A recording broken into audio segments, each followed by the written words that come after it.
नमस्कार। जय जय राम, जय श्री राम, जय हो बागेश्वर धाम सरकार, जय हो हनुमान जी महाराज। मेरे प्यारे सभी दर्शकों, आज के इस वीडियो में हम आपको एक बहुत ही गजब की हैरान कर देने वाली वाकया लेकर के आए हैं।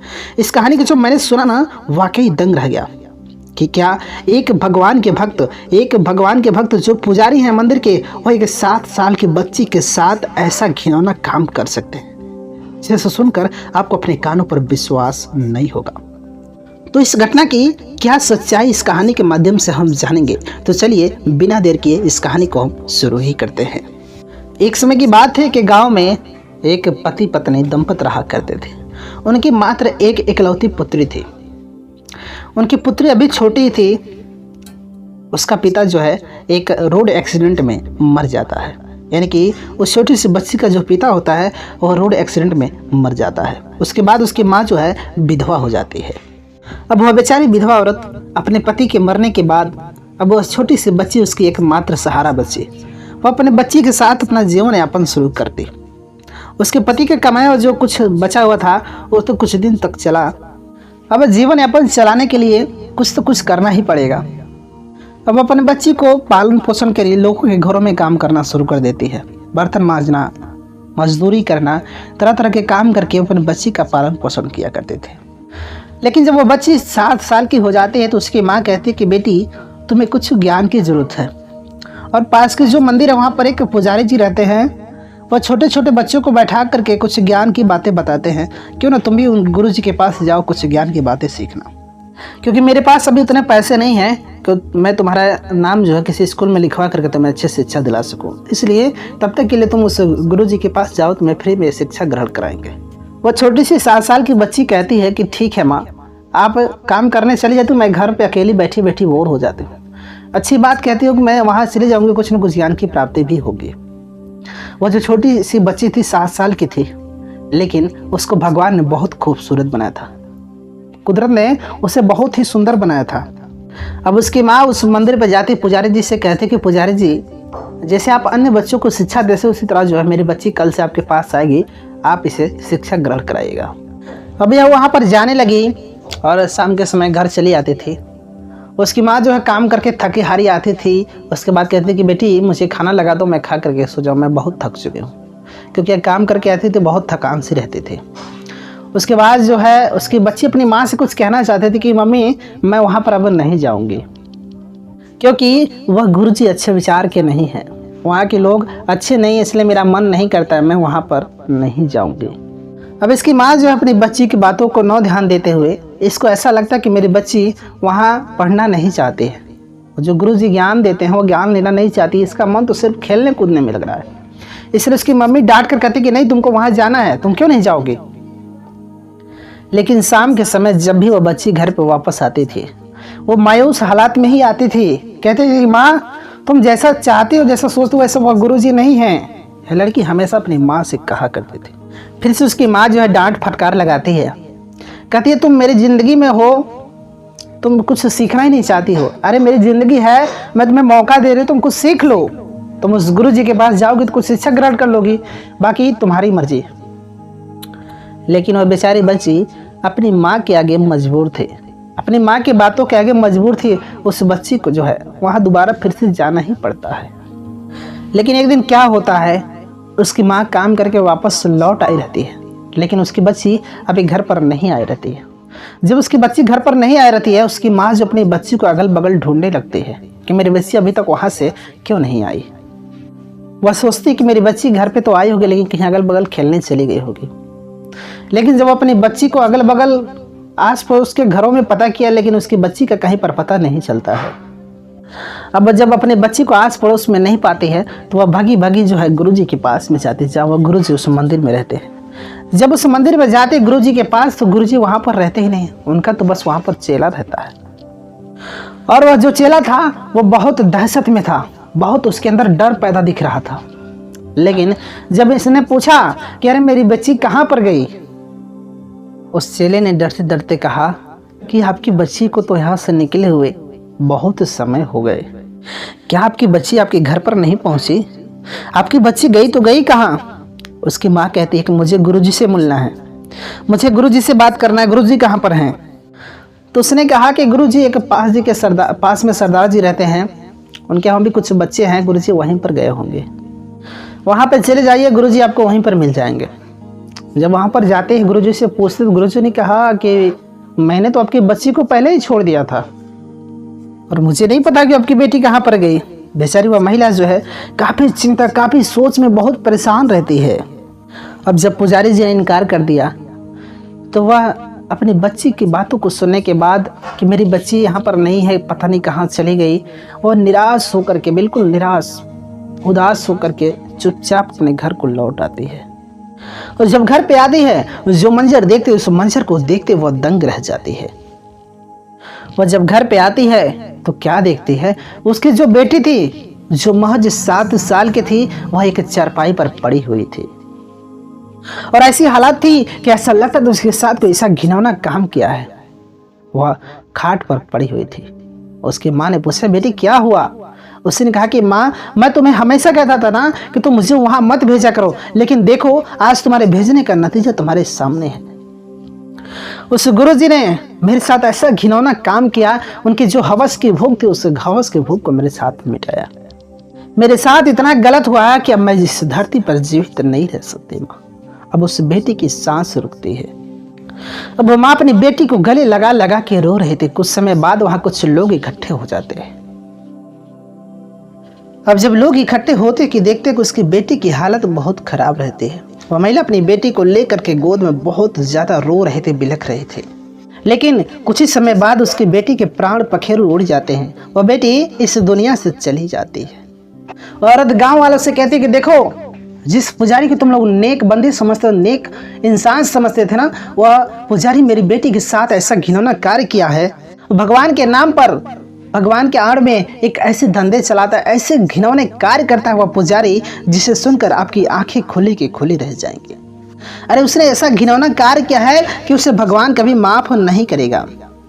लेकिन यह भीड़ लगी रहती है, तब तक गुरुजी भी वहां पर आ जाते हैं और जैसे ही उस गुरुजी को वह देखते उसका खून खौल उठता है और वह दौड़े दौड़े जाते और गुरुजी के कॉलर को पकड़ लेती है। वह कहती है कि अरे तुम तो बहुत नीच आदमी निकले, हम तो तुम्हें बहुत नेक बंदे और पुजारी समझते थे, तुम्हें भगवान का भक्त समझते थे, लेकिन तुम एक बहुत नीच इंसान हो। वह पुजारी अपने कॉलर से हाथ छुड़ाता है।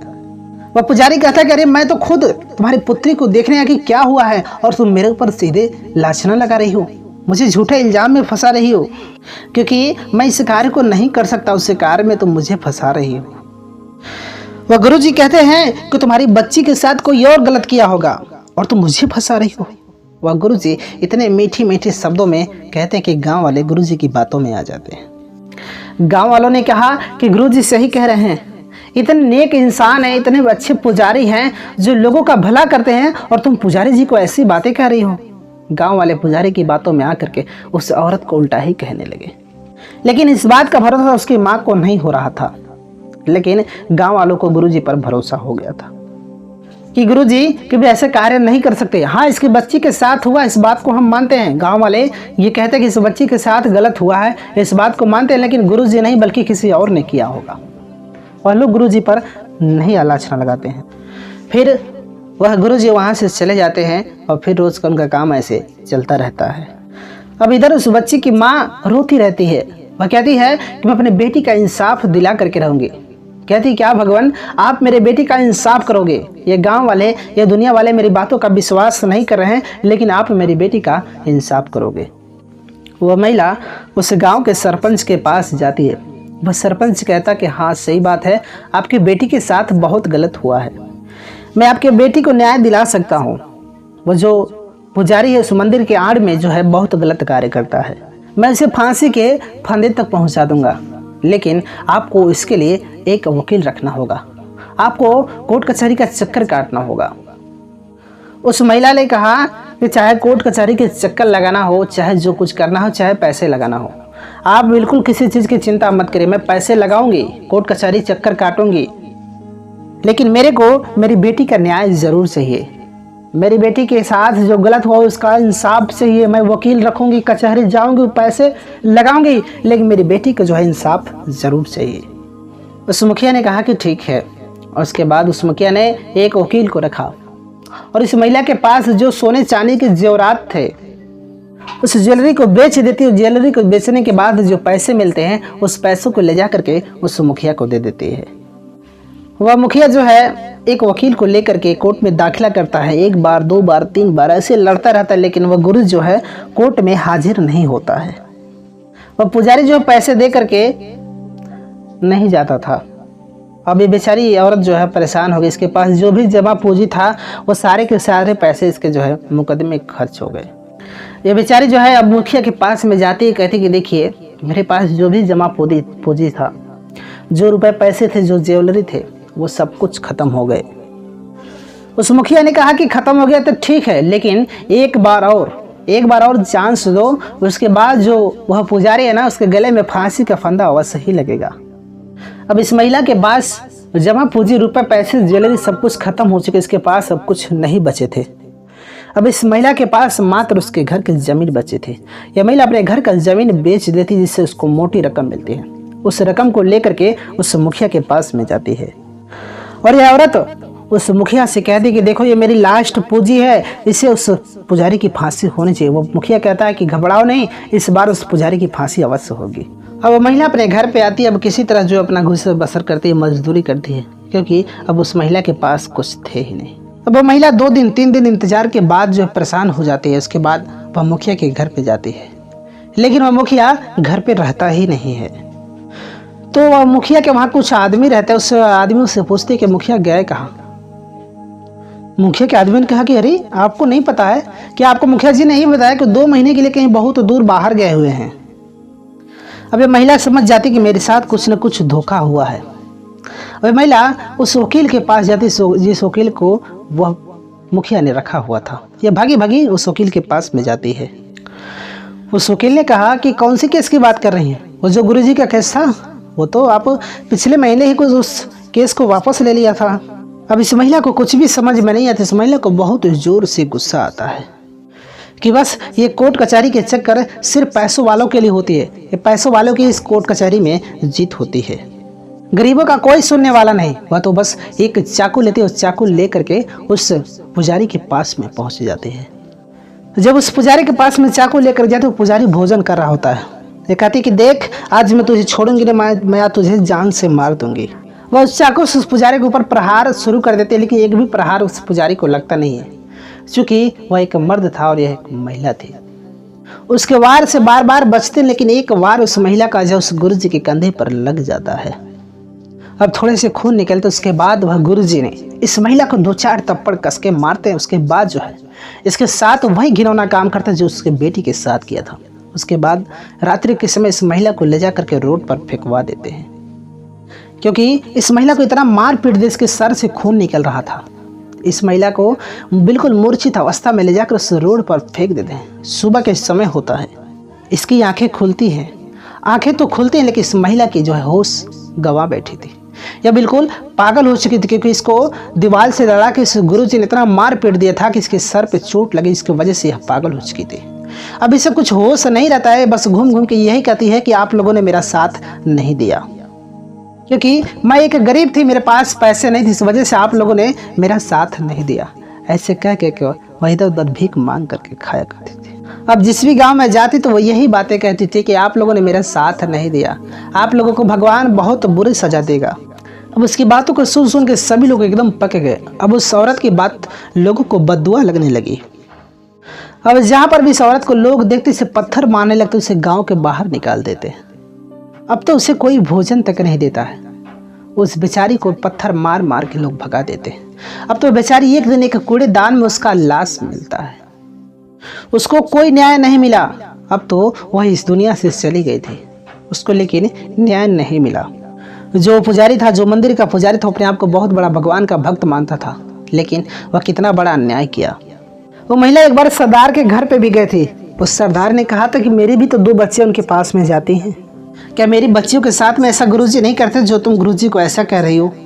ऐसा बिल्कुल नहीं है। इसलिए लोगों ने हर तरह से उस गुरुजी का सपोर्ट किया था। बेचारी उस औरत का कोई सपोर्ट नहीं किया था। लेकिन एक दिन गजब की करिश्मा होता है, गजब का कायनात होता है।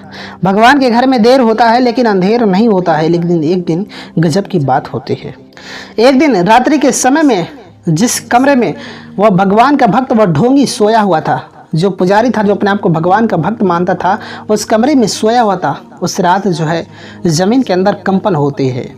और जो लोग उस पुजारी के साथ थे, सपोर्ट किए थे, उस महिला की बातों को विश्वास नहीं किए थे, उन सभी के घरों का, जो उस पुजारी के साथ सभी के घरों का छत जो है गिर जाता है, और साथ में उस पुजारी का भी छत गिर जाता है। और छत के गिरने के कारण उन सभी लोगों के प्राण पखेरु उड़ गए।